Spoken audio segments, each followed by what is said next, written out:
ज़िला सरगोदा 126 जनूबी ये इलाका है। ये 26 गैमन से ये मशहूर है। एशिया की सबसे बड़ी स्टोन मार्केट ये है कि जहाँ से क्रैश इलाकों में बहुत दूर दूर तक जाता है। यहाँ पे कमज़ोरी ये है कि मज़दूर अपना जानी नुकसान, माली नुकसान मज़दूर कर रहा है, लेकिन इसके ऊपर जो है महकमा है या हमारी गवर्नमेंट है वो तवज्जो नहीं दे रही कि मज़दूर जो है हमें इतने यहाँ से यानी कि वो प्रॉफिट दे रही है। अरबों रुपए का ठेका होता है पहाड़ियों का, सेल टैक्स जाता है। मज़दूर का सेफ्टी का सामान, उसका तहफ़्फ़ुज़, ये चीज़ें यहाँ मज़दूर को मुहैया नहीं है। तो मैं पहाड़ी मज़दूर ट्रेड यूनियन का सदर भी हूँ, मज़दूरी भी कर रहा हूँ, मज़दूरों की नुमाइंदगी भी कर रहा हूँ, सिर्फ इसीलिए कि शायद मज़दूरों का कुछ ना कुछ मज़दूरों का हो जाए।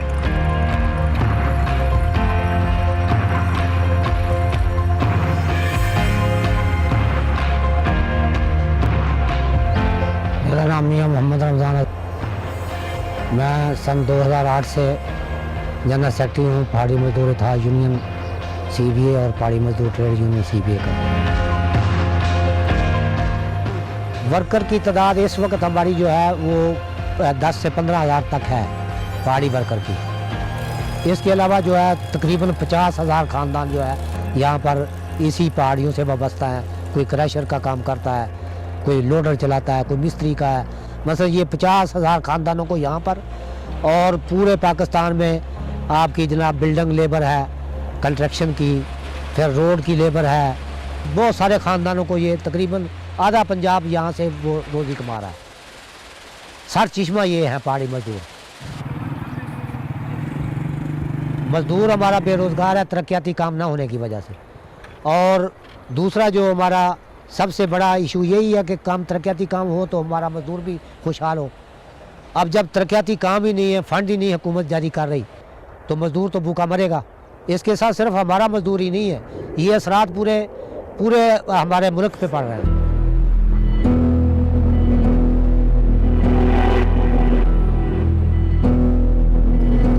मेरा नाम मोहम्मद अशरफ है जी।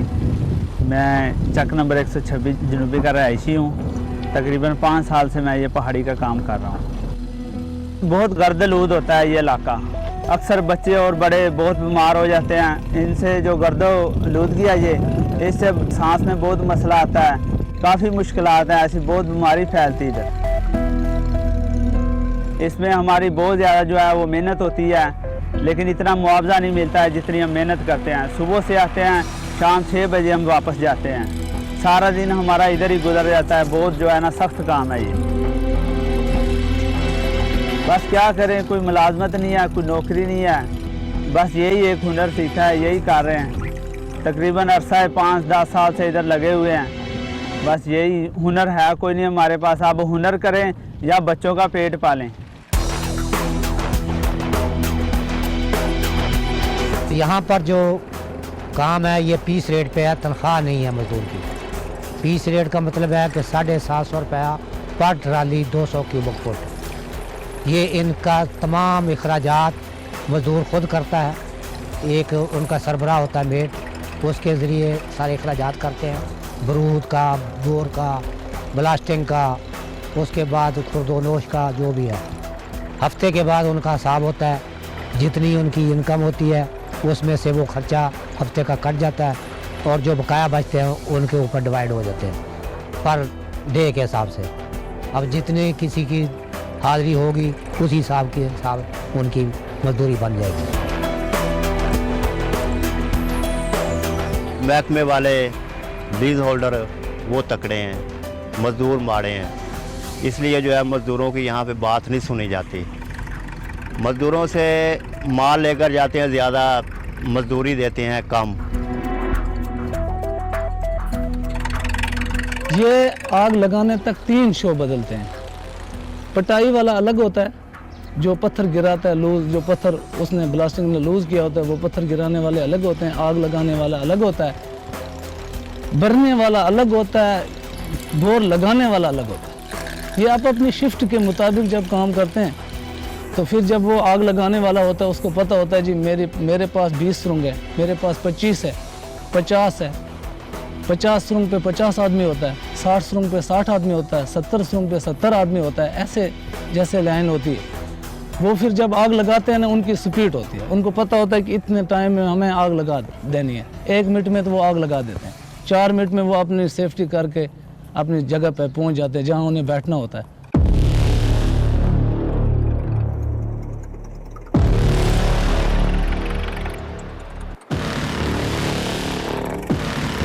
2002 में हमने कोशिश शुरू की स्कूल के लिए और हॉस्पिटल के लिए। 2008 में ये रकबा, पहले तो रकबा हमने ये लेना था सूबाई हुकूमत से, तो इसका केस लड़ते थे। 2008 में हमने ये रकबा डिक्लेयर कराया।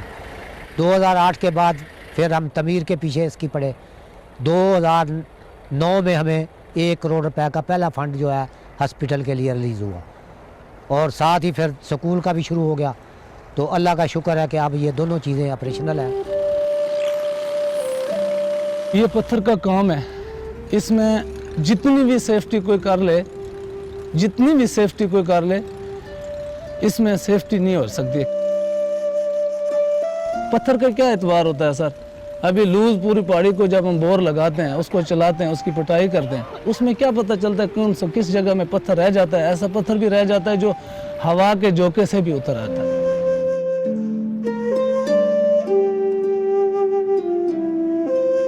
अभी ये हमारा हॉस्पिटल है, अल्हम्दुलिल्लाह इसके लिए हम लोगों ने जद्दोजहद की है। अभी मेरा मरीज़ आपके सामने, मेरी खाट से आदमी आया आपके सामने, तो आप देख रहे हैं कि अगर ये ना होता तो हमें इस वक्त अपने जेब से पैसा लाना पड़ता, पता नहीं किस जगह पे हमें पहुंचना पड़ता। एक्सरे कराओ, ये करो, वो करो। फिर जब हम गरीब लोग होते हैं, हमारे पास तो इतना पैसा तो भी नहीं होता है कि एट अ टाइम हमारे पास 50,000 हो, 60,000 हो, 70,000 हो, लाख हो। 5-10 हज़ार वाली गेम होती है हमारी। तो हमारा ऐसा पेशेंट भी हो जाता है जिसके ऊपर हमारा एट अ टाइम 10 लाख रुपए भी हमें मांगते हैं। तो वहाँ अगर हमारे पास जरिया ना हो तो हम वो 10 लाख रुपए कहाँ से लाएं सर? फिर तो हम गरीब लोग गए ना, हमारा तो फिर तो हमें मरना ही है। मरने के सिवा तो और कोई चारा तो नहीं है। तड़फ कर मर जाए, जैसे भी मर जाए उसे फिर मरना है। लीज होल्डर वहाँ तक ही हमारे साथ तावन करते हैं जहाँ तक उनका बस होता है। जब उनका बस खत्म हो जाए तो वो भी हमें कहते हैं जी अब आप इसको घर ले जाएं, इसका आप घर में ही करें, बस अभी जो ज़िंदगी के दिन हैं वो ये गुजारता चलेगा। उसके बाद हम लीज वालों से क्या मांगे? अब कम अज़ कम 25 से 30 खाटें जो है ना ब्लॉकों में खाटें बंद पड़ी हैं जिनमें हादसे हुए हैं। 3-3, 4-4 आदमी नीचे मजदूर मर गए, लेकिन वो महकमा मैन जो है वो अपना चला रहा है। गवर्नमेंट के कागज़ों में बंद पड़ी हैं, वैसे कार्रवाई चल रही है, खाटें चल रही हैं। उसमें नुकसान किसका है? मजदूरों का नुकसान है, मुल्क का नुकसान है। मुल्क का नुकसान कर रहे हैं, लूट के खा रहे हैं, लेकिन कोई पूछने वाला नहीं है। 10 साल 15 साल पहले की मैं बात करता हूँ, उस वक्त पहाड़ थोड़े से आसान थे। अभी जो 10 या 12 साल हो गए, 13 साल हो गए, अब पहाड़ डेंजरस पहाड़ आ रहा है, मुश्किल पहाड़ आ रहा है। हर तरफ से कटाई हो रहा है, ये तो मुश्किल बनता जाता है। पहले हमारा ये पहाड़ियों का ब्लॉक बड़े थे और टाइम पीरियड 5 साल था। जब पहाड़ियाँ क्लोज हुई, हुकूमत ने हमारे ऊपर ये जुल्म किया कि रेवेन्यू इकट्ठा करने के लिए इन ब्लॉकों को डिवाइड कर दिया, छोटे छोटे ब्लॉक कर दिए। पहाड़ियाँ भी क्लोज हो चुकी थी और ब्लॉक भी छोटे अपना कर दिए। एक पहाड़ी जो है वो 4-4 ठेकेदारों में बांट दी। दूसरा ये है कि टाइम पीरियड 5 साल की बजाय 3 साल कर दिया। जो पहाड़ी 5 करोड़ पे थी 5 साल के लिए, वो जनाब अब 3 साल के लिए जो है 50 करोड़ की, बल्कि 1 अरब 19 करोड़ रुपए एक पहाड़ी अभी नीलाम हुई है। अब जिसने 3 साल के लिए 1 अरब 19 करोड़ रुपया खर्च करना है तो वो तो दबाव डालेगा मजदूर के ऊपर कि हमें जनाब अली इसकी जनाब प्रोग्रेस दो। अब मजदूर के अंदर इतनी ताकत नहीं होती कि वो पहाड़ को एकदम अपना गिरा दे। वो फिर ये करते हैं कि नीचे से अंडर कट लगाते हैं। अंडर कट लगाने की वजह से पहाड़ जो है खुद गिरता है, जिसके नीचे आके मजदूरों की अमवात ज़्यादा होना शुरू हो गई। अब 2000 से लेके 2014 तक हमारे 224 मजदूर जो है शहीद हुए हैं। 2015 से 2018 तक 3 साल में 126 मजदूर शहीद हुए। ये इतनी रेशो बढ़ी है। हादसा ऐसे होते हैं ना जी, जो ऊपर गए हैं रस्सों के ज़रिए काम कर रहे हैं, कहीं रस्सा टूट गया, कहीं से रस्सा टूट गया, कहीं से पैर स्लिप हो गया, या नीचे वो काम कर रहे हैं ऊपर से पत्थर आ गया, सर पे लग गया तो सर ज़ख्मी हो गया, अगर किसी बाजू पे लग गया तो बाजू ज़ाया हो गया, अगर ऊपर से गिर भी जाता है, जैसे ये अभी अस्पताल में आदमी पड़ा है, ये ऊपर से स्लिप हुआ, ऊपर से गिरा, नीचे आया, नीचे आते हुए जनाब इसकी कमर की जो रीढ़ की हड्डी है वो फ्रैक्चर हो गई। अभी अल्लाह मालिक है वो उठेगा या नहीं उठेगा, यानी कि ऊपर से काम कर रहे हैं। आपने हालात तो देखिए, यानी ख़तरनाक जगह से ख़तरनाक जगह पे जाके काम करते हैं। उनको जनाब ना बोरिंग करनी है ड्रिल के साथ, वो भी रस्सों के साथ करनी है, बेल्ट के सर पे करनी है। हेलमेट तो पहना होता है, हेलमेट तो होता है, लेकिन हेलमेट कितना पत्थर बर्दाश्त करेगा, हेलमेट को भी तोड़ देता है पत्थर। पहले तो हमारे हज़ारों की तादाद में इधर लोग होते थे, अब तो हमारे घटते आ रहे हैं, घटते ऐसे आ रहे हैं कि लोग डर गए। जो अभी नए लोग आ रहे हैं, नए बच्चे आ रहे हैं, वो भी आना शुरू हो गए थे। जब उन्होंने हादसे देखे तो वो डर गए। अभी वो जो पहले से हम लोग हैं, अभी मुझे 25 साल हो गए, मैं जब पहाड़ का काम करता हूँ, अभी मुझे और कोई काम मिलता भी नहीं। 2004 से हमारे डेथ ग्रांट के 88 केस सिर्फ सरगोदा रीजन के जो हमने पास करके वर्कर वेलफेयर बोर्ड को भेजे। अब 4 साल के बाद जो है 22 डेथ ग्रांट जो है वो पेमेंट हुई 4 साल बाद। अब उन्होंने ये किया कि सुप्रीम कोर्ट में हम गए तो उन्होंने एक्शन लिया। अब उस एक्शन की वजह से उन्होंने जल्दी ये किया कि वफाकी हुकूमत ने पैसे रजीज़ किए, और उन्होंने जो सबसे बाद में गए थे वो सबसे पहले पैसे उनको मिल गए। जो सबसे पहले गए हैं वो अभी तक उधर ही पड़े हुए हैं।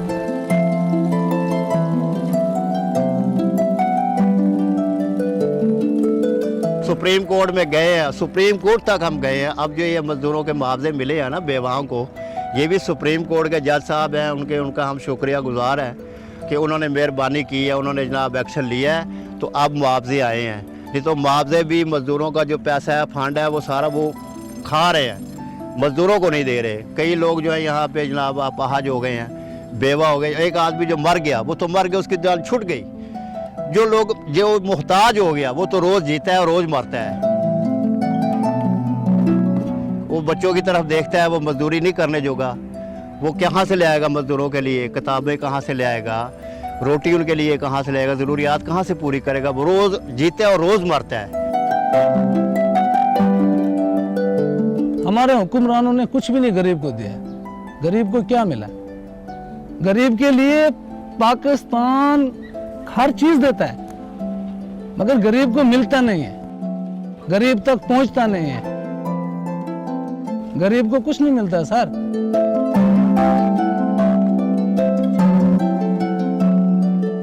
महकमा जो चाहे वो करे, कोई कानून नहीं है। लीज होल्डर जो चाहे वो करे, कोई कानून नहीं है। मजदूरों की दाद रसी के लिए कोई भी नहीं है।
मेरा नाम अली शब्बर है।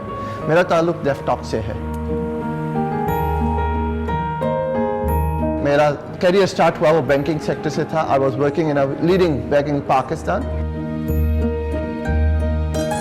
आदाद-ओ-शुमार को देखा जाए तो पूरे पाकिस्तान में 22 मिलियन 22 मिलियन के करीब पर्सनस विद डिसेबिलिटीज रहते हैं, जिसमें डेफ भी हैं, फिजिकल भी हैं, इंटेलेक्चुअल भी हैं और ब्लाइंड भी हैं। लेकिन कभी कभी नहीं ये सोचता कि एक डेफ बंदा माँ के साथ किस तरह बात करेगा, या अगर वो कोई डॉक्टर के पास जाता है तो अपनी पेन या तकलीफ को किस तरह एक्सप्लेन कर सकता है। इवन अगर एक क्लासरूम में है वो कैसे समझेगा कि टीचर क्या कह रहा है। फिर अंदाज़ा हुआ 9 मिलियन यानी कि 90 लाख के करीब डेफ लोग पाकिस्तान में ये डेली चैलेंज फेस करते हैं।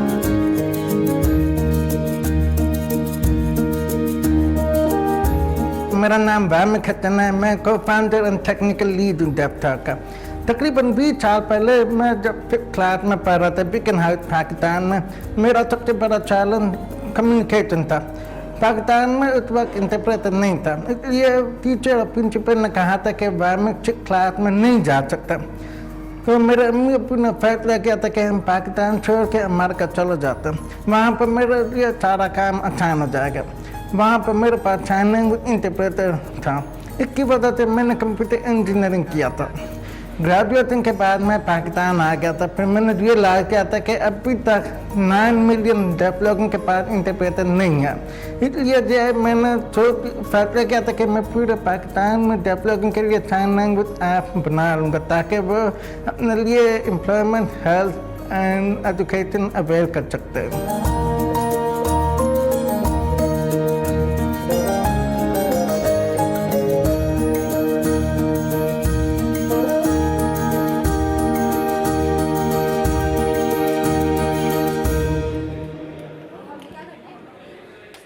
मेरा नाम शीमा अहमद है और मैंने नस से एमफिल किया हुआ है इन डेवलपमेंट स्टडीज़ और डेफ्टॉक में मैं मार्केटिंग डायरेक्टर हूँ। पाकिस्तान में इस वक्त 9 मिलियन जो लोग हैं वो डेफ़ हैं। सबसे बड़ा प्रॉब्लम कम्युनिकेशन का है। एक डेफ़ इंसान के लिए सबसे मुश्किल होता है अगर वो बैंक जाता है या अगर वो किसी यूनिवर्सिटी जाता है, उसके लिए बहुत मुश्किल होता है एडमिशन लेना या बैंक में किसी से बात करना कि वो क्यों आए, या हॉस्पिटल में बताना कि उसको किस किस्म की बीमारी है। जब हमने इस तरह के मसाइल देखे तो हमने देखा कि हमें एक प्लेटफॉर्म की ज़रूरत है जिसमें हम एक मेन स्ट्रीम सोसाइटी और डेफ़ को कनेक्ट कर सकें। सो बेसिकली डेफ्टॉक एक ऐप है, जिस तरह हम डिफरेंट ऐप्स मोबाइल में यूज़ करते हैं, और उसको अगर आप ऑन करें तो उसमें एक इंटरप्रेटर आ जाता है। तो वो इंटरप्रेटर के थ्रू, साइन लैंग्वेज के थ्रू वो आपस में ये कम्युनिकेशन गैप ख़त्म हो जाता है।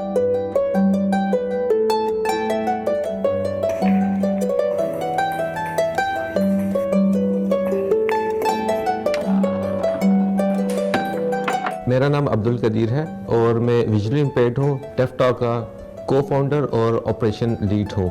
मेरी जो एजुकेशन है वो मास्टर्स इन इंटरनेशनल रिलेशंस है और मैं टॉपर हूँ पंजाब यूनिवर्सिटी का।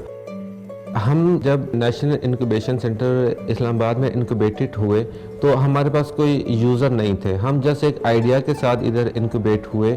यहाँ के कोर्सेज में हमें एजुकेट किया गया कि आपने इस आइडिया को कैसे इम्प्लीमेंट करना है।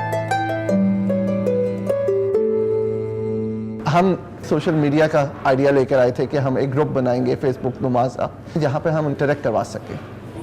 हम ये आइडिया लेके मुख्तलिफ ऑर्गेनाइजेशंस के पास गए, लेकिन किसी ने कोई खास पॉजिटिव रिस्पांस नहीं हमें दिया। फिर हमें पता चला इस्लामाबाद में एक नेशनल इंक्यूबेशन सेंटर है, उनकी एप्लीकेशन आई, हमें आइडिया नहीं था ये होता क्या है। हमने अप्लाई किया, वी गॉट सिलेक्टेड। यहाँ पर बूट कैंप हुआ जिसमें हमने अप्लाई किया UNDP का, और हम इस्लामाबाद का बेस्ट स्टार्टअप बने।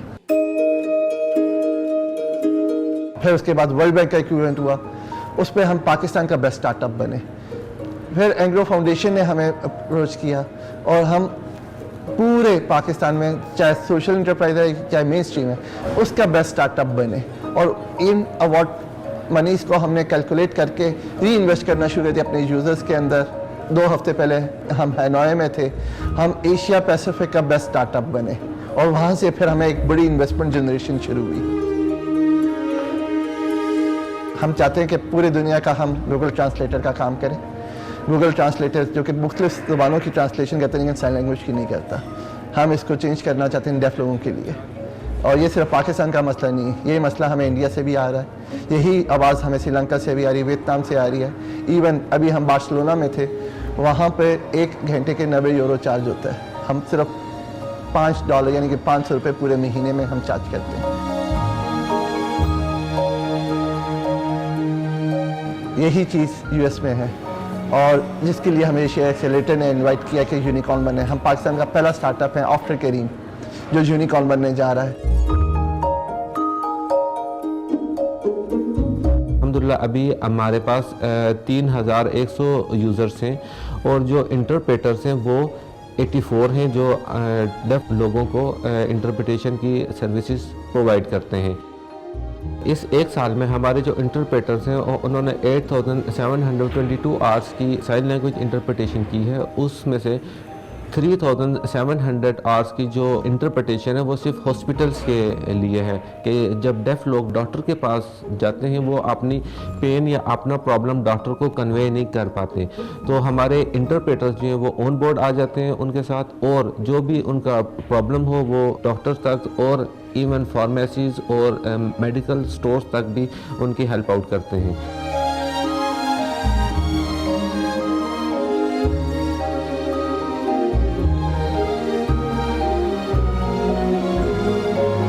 ओवरव्यू बेसिकली यही है कि हम लोगों ने एक कम्युनिकेशन गैप को ख़त्म किया है, क्योंकि एक ब्लाइंड बंदा या बाकी फ़िज़िकली डिसेबल्ड हैं उनके लिए कम्युनिकेशन बहुत आसान है, लेकिन डेफ़ के लिए स्पेशली स्कूल्स में भी एक बहुत मसला आता है कि अगर उनको कोई चीज़ समझ नहीं आ रही तो वो ये उनके लिए बहुत मुश्किल है बताना कि हमें ये चीज़ समझ नहीं आ रही।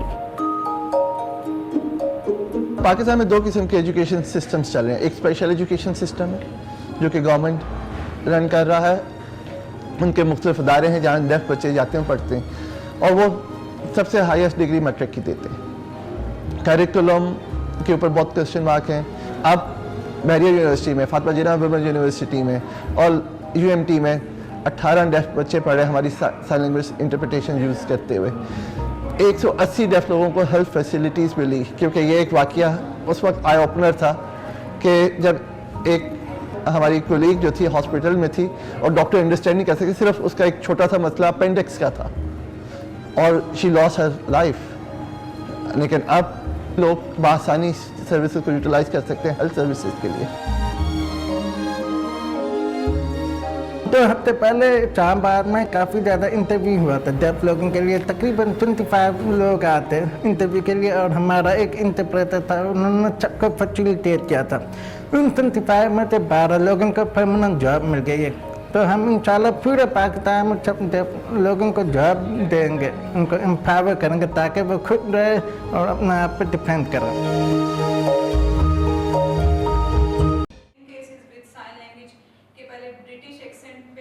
मेरा नाम मैमूना बशीर है और मैं डेफ टॉक में साइन लैंग्वेज इंटरप्रिटेशन सर्विसेज की हेड हूँ। पूरे पाकिस्तान में जितने भी साइन लैंग्वेज इंटरप्रेटर्स मौजूद हैं हमारे प्लेटफॉर्म के साथ जो कनेक्टेड हैं उनको मैं लीड कर रही हूँ। इसके अलावा हम online sign language services provide करें पूरे पाकिस्तान में जो नॉन हेयरिंग कम्युनिटी है या जो डेफ कम्युनिटी है उनके लिए। हमारे पास जो पूरे पाकिस्तान में अगर बैरियर देखा जाए तो हमारे पास साइन लैंग्वेज इंटरप्रेटर्स की बहुत कमी है। जो दूसरी चीज़ है वो पाकिस्तानी अवाम में जो हेयरिंग कम्युनिटी है उनमें इतनी अवेयरनेस नहीं है कि वो डेफ कम्युनिटी का साथ दे सकें, उनके मसाइल को समझ सकें, बल्कि सबसे बड़ी बात उनकी आवाज़ बन सकें। पहला हमारा जो मेन टारगेट है वो ये है कि जो डेफ लोग हैं उनकी फैमिलीज़ में से हम लोग चुनें, क्योंकि उनका इंटरेक्शन डेफ बच्चों के साथ होता रहता है फैमिली में, तो वो ज़्यादा अच्छे तरीके से अंडरस्टैंड कर सकते हैं। तो हम उनकी साइन लैंग्वेज को ज़रा प्रोफेशनल वे में और स्किल्ड करते हैं कि वो प्रोफेशनली बाकी डेफ लोगों को या डेफ कम्युनिटी को कैसे हेल्प आउट कर सकते हैं। और अगर कुछ ऐसे भी बहुत सारे स्टूडेंट्स हैं जो कि पैशनेट होते हैं साइन लैंग्वेज सीखने में, तो हम उनको बिल्कुल बेसिक से सिखाते हैं कि किस तरह आपने साइन लैंग्वेज होती क्या है, बेसिकली डेफ कल्चर क्या है, आपने कम्युनिकेट कैसे करना है, और उसको बेसिक से एडवांस लेवल तक उनकी कैपेबिलिटीज़ के अकॉर्डिंगली उनको सिखाया जाता है। अगर हम देखें पूरी दुनिया में तो around 355 plus sign languages exist करती हैं, और पूरे पाकिस्तान की अगर हम देखें तो पाकिस्तान में भी वैसे भी कहा जाता है कि रीजन वाइज जो है वो 1 से 2 किलोमीटर के फासले पे लैंग्वेज वेरी करती है। तो सेम केस है वो साइन लैंग्वेज के साथ है। और अगर हम पाकिस्तान में भी बात करें तो सिंध वाली साइड के उनकी साइन लैंग्वेज इस्लामाबाद और लाहौर से डिफरेंट होगी। तो अगर हम देखा जाए तो कोई भी साइन लैंग्वेज यूनिवर्सल नहीं है, रीजन टू रीजन जो है वो साइन लैंग्वेज वेरी कर रही होती है।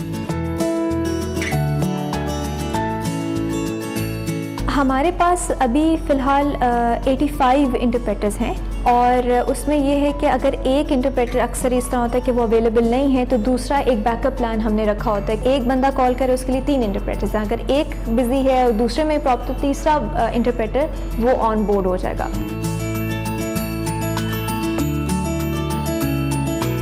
जो हमारे साइन लैंग्वेज इंटरप्रेटर्स हैं वो ऑनलाइन हमारे साथ इन टच रहते हैं, और उनके पास इतनी फ्लेक्सिबिलिटी है कि वो ड्यूरिंग अगर वो कोई और भी काम कर रहे हैं तो वो इसको एज अ पार्ट टाइम लेके चलते हैं। अगर वो घर से भी कर सकते हैं, क्योंकि बेसिकली हमें जस्ट उनकी अवेलेबिलिटी चाहिए होती है सोशल मीडिया पे, फेसबुक, स्काइप और व्हाट्सएप पे। तो वो जहाँ पे भी हैं और उनके पास इंटरनेट है तो वो इजीली वहाँ से कनेक्ट होके किसी भी डेफ बच्चे को ऑनलाइन सर्विसेज प्रोवाइड कर देते हैं। हमने अराउंड 120 लोगों को ट्रेन किया और बहुत रेगुलरली काम कर रहे हैं। पर मंथ 20 से 30 हज़ार रुपये वो हम हमारी सर्विसेज से अर्न करके चले जाते हैं। लेकिन कुछ ऐसे हैं जो कि 40,000 का भी ब्रैकेट अचीव किया है, जो कि पाकिस्तान के कॉन्टेक्स्ट में एक बहुत अच्छी इनकम है। एक ऐसे बंदे जिन्होंने बहुत मिनिमम एजुकेशन की हो लेकिन वो ट्रांसलेशन सर्विसेज पास नहीं दे सकते हैं। अब हमने जहाँ बार लाहौर और पिशावर में ट्रेनिंग किया। अब हमने कोयटा, बलोचिस्तान, कराची, मुल्तान में वहाँ पर साइन लैंग्वेज की ट्रेनिंग करना, ताकि वहाँ के जो इंटरप्रेटर हैं वो अवेलेबल हो जाए और जब लोगों को फैसिलिटेट करें हमारे मोबाइल ऐप से।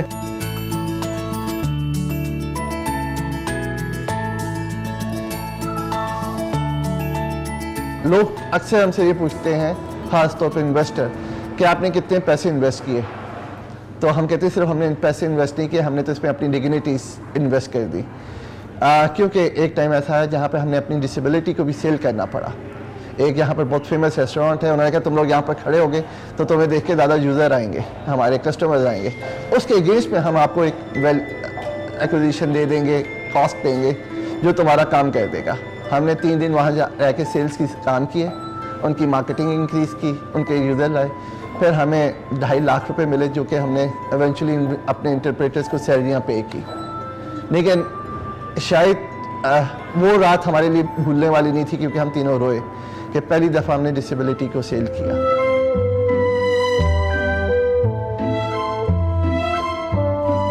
हम समझते हैं कि डिसेबिलिटी एक मुख्तलिफ अंदाज़े ज़िंदगी है, इसे हमें भी एक्सेप्ट करना चाहिए एज ए डिसेबल्ड पर्सन और इसे प्यार करना चाहिए। अक्सर लोग हमें ये कहते हैं कि खुदा ताला ने आपसे एक चीज़ ली, जैसे कि मैं देख नहीं सकता, मेरे को फाउंडर सुन नहीं सकते, एक को फाउंडर देख नहीं सकते, तो आप लोगों को मुख्तलिफ और सलाहियतें दी। तो अक्सर हम उनसे ये कहते हैं खुदा ताला तो बेनियाज है, और उनका मुख्तलिफ नामों से एक नाम मुसव्वर भी है। क्या वो अपने शाकार में से कोई चीज़ ले लेगा या कोई कमी छोड़ेगा? कमियाँ तो हमने छोड़ी जब हमने ये माशरे में आगे चलना शुरू किए, मुख्तलिफ ज़ुबानें बनाई तो उस पर साइन लैंग्वेज नहीं सीखी। पूरी दुनिया में 6 बिलियन के करीब लोग हैं। खुदा ताला ने हर एक को मुख्तलिफ पैदा किया, हर एक की मुख्तलिफ फिंगरप्रिंट है। अल्लाह ताला ने हमें भी मुख्तलिफ पैदा किया, डिफरेंट। क्योंकि अक्सर लोग ये कहते हैं कि तुम नॉर्मल नहीं हो ना, तो ये बात पूरी तो नहीं लगती। तो मैं कहता हूँ नहीं, ये हमें बहुत अच्छी बात लगती है, क्योंकि अगर मैं ये कहूँ आपने बहुत नॉर्मल से कपड़े पहने हैं तो आपको कैसा लगेगा? हम हमेशा यूनिक दिखना चाहते हैं, और हम अपनी डिसेबिलिटी की वजह से बहुत यूनिक है। That's why we love our disability, और हम अपनी इस डिसेबिलिटी को बहुत इंजॉय करते हैं, क्योंकि ये हमारा लाइफस्टाइल है। इट्स जस्ट अ वे कि कोई लोग देख के न्यूज़पेपर पढ़ते हैं तो मैं सुन के न्यूज़पेपर पढ़ लेता हूँ। तो ये हमारा मुख्तलिफ अंदाज़े ज़िंदगी है, हम इसको इंजॉय करते हैं, इससे हमें मोहब्बत है, क्योंकि इसी के थ्रू हम अपनी कम्युनिटी को कंट्रीब्यूट कर पा रहे हैं। इसी के थ्रू हमने जो अचीवमेंट खुदा ताला ने हमें दी वो दी, और शायद हमें लगता है कि हमारा पैदा करना मकसद भी यही था, क्योंकि जिस तरीके से हम यहाँ पर आए वो पॉसिबल नहीं था।